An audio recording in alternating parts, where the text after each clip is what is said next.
So, Kyle, the gun goes off last Sunday in Foxborough, and you just laid the worst loss on a Bill Belichick team ever at Foxborough since he's been coaching there. And one thing I noticed right away is that he went to middle of field, and sometimes he walks off and he won't shake the other coach's hand, but you guys met at midfield, and it just seemed like your conversation, the moment there, the handshake, had a little more of meaning to it, more of a respectful Belichick bow to you to some degree. I'm not going to ask you what necessarily you said, but tell me about that interaction right after the game last week. He was just, he's like he kind of always is. He's very respectful and always a real good guy. I love the chances I've gotten to talk to Bill. That was the first time I've ever played him as a head coach. So that was the first time I had the opportunity to shake his hand after the game. So I didn't think it was that big of a deal because that's the only way he's acted towards me so far. It's going to be a while before we play each other again. Hopefully we can meet up at the end one year. But I have as much respect for Bill as anyone in this league. And if whoever doesn't is obviously probably lying to themselves because he's been the man and proven that for so many years. But I think he's I've gotten to know him a little bit over the last few years and just always had the respect from the football coach and what you see on tape. But when you get to know him, how smart he is, how good of a guy he is, and I respect everything about him. And you ran all over his defense. The word I was using all day was trampled. It was just so impressive to watch your running game. So let's talk about it. 37 attempts. You hit your number again, and you had 197 yards. The O-line is just coming off the ball, and Jeff Wilson Jr. was so good in that game, and Jermichael Hasty later. So now, Jeff goes down to another high ankle. It seems like every week it's a high ankle. So Tevin Coleman gets plugged back in this game. But just talk about what your running game is doing the last couple of weeks here, Coach. The physicality of it, just everybody, just all 11 guys. I like to say physicality starts with the receivers because I always expect everyone to be physical. But the way those guys have ran the ball when they've touched it, whether it's a pass or a run, the way they've blocked carries over to our O-line. And I think our O-line has been, and I've kind of been saying I feel like we've been blocking better in these 7 games than we did to start out last year in those 7 games to start. But we really haven't had the production to show for it. And I feel we have in these first 2 weeks. And I really just, the overall aggressiveness of everybody. Whoever's touched it, whether it's any one of the running backs we've named, any one of the receivers, even Jimmy a couple of times. Everyone's lowering their shoulder and falling forward and making the defense fall backwards. And that excites me a lot with everyone, not Jimmy. But that first third down of the game, that was a huge one. Where they should have stopped him for a 4th and 1 backed up or in a spot where we would have punted. And he kept us on the field, and that's what allowed us to score that first drive. And he put his right foot in the ground to go to his left, so he proved that he's over that ankle. He's playing through it, so just terrific. And obviously the O-line's doing great. We talk about George all the time. I do want to single out this week Kyle Juszczyk and what he gives you in every way imaginable. You're giving him the ball a little bit on that fullback force action, got in the end zone again, picked up 3 other first downs for you. The catch he made diving over the middle was just incredible. And the blocking on the edge, chopping down Stephon Gilmore. Yeah. When you guys graded the game last week, and he's had so many good ones, Coach, was that the best game he's played as a 49er? It's up there. I don't have a grade system really. I just watch each play. So, but I said it to a couple of coaches. Juice has been unbelievable for us since he's been here. But I do feel he's at the top of his game right now. Just always starts with blocking for him. Every time we give him an opportunity in the pass game, he always comes through. And the times he's got his number called on the runs, he's always gotten first downs or touchdowns right now. Over to the defensive side, and it's just incredible. With all the injuries you had, and it's all over the defense. Your 2 best edge rushers are out. 2 of your best cornerbacks are out. Your 2 starting safeties are out. Your will linebackers out. And you go in there and let them have a couple of field goals. And the numbers overall in the year, Coach, 19.4 points a game is all you're giving up. Number 6 in the NFL. If you throw the Miami game out when they picked on Brian Allen, it's like 15-5. How are you guys holding up the standard of a top 5 defense despite all the injuries? Yeah, I've been real proud of those guys so far. They've really worked well together. When your team is kind of carried, or not carried, but the strength of your team last year was obviously our pass rush, and we lost that pretty early in the season. Still have ways of getting our pass rush and stuff, but we know that's not just going to carry us throughout the year. And the way our linebackers have stepped up, the way our secondary has, and especially the way our D-line has. I mean, I know that the pressures aren't there as much as they were last year, but how aggressive they played in the run game, the effort that they play with. I mean, they might not get to them right away, but they're pushing the pocket and collapsing guys pretty good and going all game. And the coaching staff, just how good they've done working with all those guys. And it's been really cool, kind of the whole next man up thing, that every time a guy does go in there, that's usually the guy we haven't had to worry about. You know, that the new guy, whoever it is, and it's been offense and defense, but so many on defense that whoever goes in there, they're so ready to go and they want to live up to that standard that they come in and almost give us some juice because they come in fresh, they fly around, they're ready to hit, they're ready to be a part of it. And I think it's really brought our team even closer as this year goes. And I think that's led to us playing better these last couple of weeks.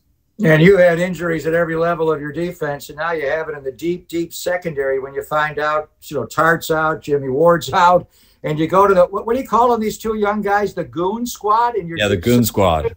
I mean, there's a number. I mean, the guys, I mean, Aziz is part of that too. Like the guys who are just, the guys who are waiting to get in that are capable of being starters. They just got some guys in front of them. They go and hit everywhere. You see them on special teams flying around and hitting. And we get to the end of some games where they've gone in, like versus, I think it was the Jets and the Giants. We send in our Goon Squad and guys start just hitting people. And it's fun to watch. I mean, they're like that. They're the guys I got to tell to chill out and practice all the time. They've had to learn the hard way a number of times not to hit our own guys too hard, but those guys love playing. That's why they've all been good special teams players. That's why they're all good defensive players. And the more that they get in there, the better they get. Tarvarius Moore, Marcel Harris, two of the headliners, along with Aziz Alshire. The Goon Squad, I love it. And these two Flanagan Fowles I throw in there. He got in at the end, but he's part of it too. He flies around and hits also. We got to make sure all the goons. That's more of a hockey term, but I do love that. I do love that. That's why I say it. They're playing like they're hockey players. They're just skating around with no sticks, looking for fights. Like their hair's on fire. So your safeties have got to be the old line, deepest of the deep. They got to be really deep in this game, and you got to play a top-down defense because you're up against Russell Wilson. I want to start with his deep ball, what I call the moon ball, because it's like he's throwing the Aaron Rodgers Hail Mary all the time, Coach. He's given a couple of deep shots a quarter where he's throwing it not just so deep but so high and dropping it right in the bucket. What are you seeing from this deep ball from number 3? Well, I mean, I see a guy who's got the arm strength to do it. I mean, he always has, and he's got a number of receivers who can go get it. So when guys aren't open right away, if you can throw it really high and really far, and you got guys who can track the ball, eventually they get to it. And when that ball is high and carrying a long ways, and you have to run full speed, and you're trying to track a ball, and your eyes are bouncing, moving up and down and stuff, that's why that's hard for a lot of guys, and especially for corners.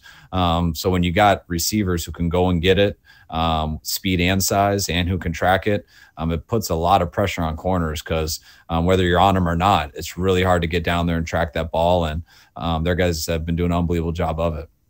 And they got the 2 wide receivers that can go get the ball. And their physical build is just so different from Tyler Lockett, who makes these. How did he make that catch?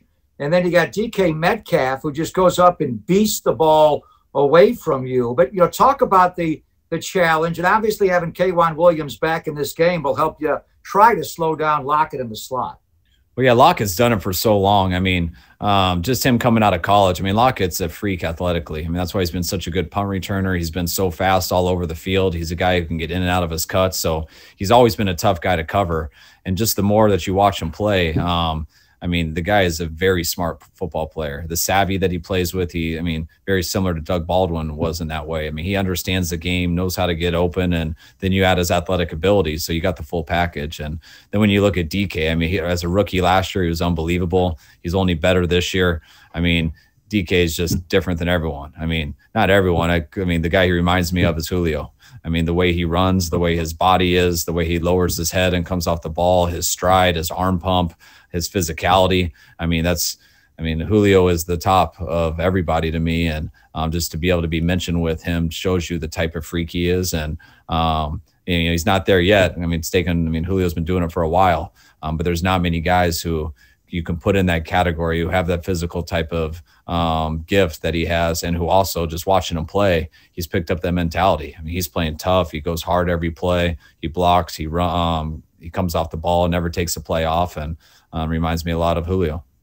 That's high praise coming from you. I know what you think of Julio Jones. And with DK Metcalf, Coach, it seemed like last year, like during when he was at Ole Miss, where they'd line him up predominantly on the left and just leave him there as the X wide receiver. This year, I see him the Z. He's the move guy. And I think they call their slot the F like you do with yours, where he's lining up inside. So he's lining up all over the football field now, isn't he? Yeah, that was the one thing in college. He didn't move around much, and and he wasn't always healthy. He was in and out a little bit, and now watching him in the league, the guy's been, I don't know if he's been hurt, but it seems like he never has. The guy stays healthy, plays very physical too to stay healthy, hasn't lost his speed, and they're moving him around all over. So it's not like, you got to deal with them, and that's why they're having a lot of success, because they got a number of those guys. Yeah, obviously with a Pete Carroll team, and Russell's special, but you really got to stop the run. And it seems like their offensive line is playing a lot better than it played last year.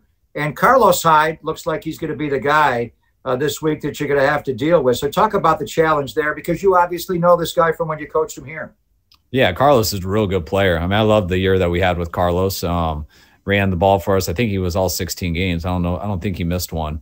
Did a hell of a job for us. And I've seen him do it with other places he's gone. He hasn't gotten a lot of opportunities everywhere he's gone. But when he's been put out there and ran the ball, Carlos is a very efficient runner, runs very hard, and definitely a back that you can win with. So got a lot of respect for Carlos. Loved him as a person too. In their run game, they're not doing as much as they have in the past. But it's still the same. It's still very effective. They're blocking very well. It's very downhill. Whether it's Carlos or any other backs, they all fit a very similar mode where they're going to get yards. But you always got to deal with Russell too on top of it. You never know when he's going to pull it. So you got to honor a quarterback, even though he doesn't do it very much. If you ever ignore that, then he's going to get 20 yards before you can even blink. So huge challenge with the personnel that they have out there, plus the scheme that they've tied with their personnel. And I think that's why their offense is number one in the league right now. Yeah, they're scoring almost 34 points a game, highest scoring team in the league this year. Over to the defensive side, they're giving up a lot of yards, obviously. The points against aren't as high, but they're still high. But they are taking the ball away. And the one major addition, bringing in Dunbar from Washington on the secondary is big. But Jamal Adams is a real difference maker. And it seems like he's flying around and they're blitzing him a lot. What's the challenge with dealing with 33, Coach? Jamal just can cover a lot of field, and he's one of the most physical guys out there every single week. Definitely one of the top safeties in the game. It would have been a lot better if he stayed in New York, but I know he came to Seattle. So I've seen him on tape in New York and watched him play earlier in this year. I can see why they wanted him so bad. He's a big part of what they do. They blitz him a ton. Even when he was out, they're blitzing the other safety too. But they're going to do a little bit more if Jamal's in there. So I know he hasn't been healthy the last month or so, but I'm expecting him out there on Sunday. And he's the guy you got to deal with. If you don't account for him, he can change the game. And they got a lot of good players over there, but he's the one game changer that you better know where he is. Yeah, first two games when he was completely healthy before the groin injury, they were blitzing him 10 times a game. So he's coming, which leads to you guys have been just terrific on the road. And, obviously this year, but even going back to the end of last year, the New Orleans game, winning in Seattle, you guys have played great on the road. But to go up to CenturyLink and not deal with that deafening roar. And I remember last year in New Orleans and in there, you had to all get down in the huddle and all get tight, and Juszczyk's going down to one knee so you can all hear and you're trying to communicate. You're not going to have any of that. You don't have to go to a silent count, no head bob from the center. Just as far as the functionality of the offense on the road, the first three games and what you're looking at, compared to going to Seattle in years past, how much easier is it for you to call plays? I don't have a problem calling it, but it's a lot easier for the players to hear it and to execute it. This year I don't look at home field in a way. I look at a way as we got to get on a plane and go somewhere and sleep in a hotel, not here. But once you go to, home field advantage to me is all about crowd noise. That's why in other sports, sometimes I don't totally understand the difference, like hockey and stuff where, the crowd noise isn't affecting what you're doing on, which I don't know hockey very well. Maybe they have to do a bunch of stuff, but when you have a cadence that starts to play in things, I mean, that's why football to me is the biggest difference in home field advantage or being away. I mean, when you cannot hear a snap count, that is a huge issue for a tackle or a tight end trying to block a 9 technique or a defensive end coming off the ball. I mean, usually you can communicate in the huddle. There are times like at Seattle and New Orleans where it's very tough.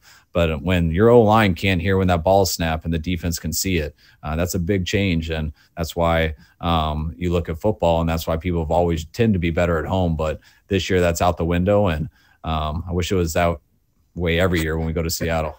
The 12s will be watching at home. It'll make it a lot easier for you. Thank you, Coach, for your time. Good luck on Sunday, as always. All right, man. Appreciate you. See you next week.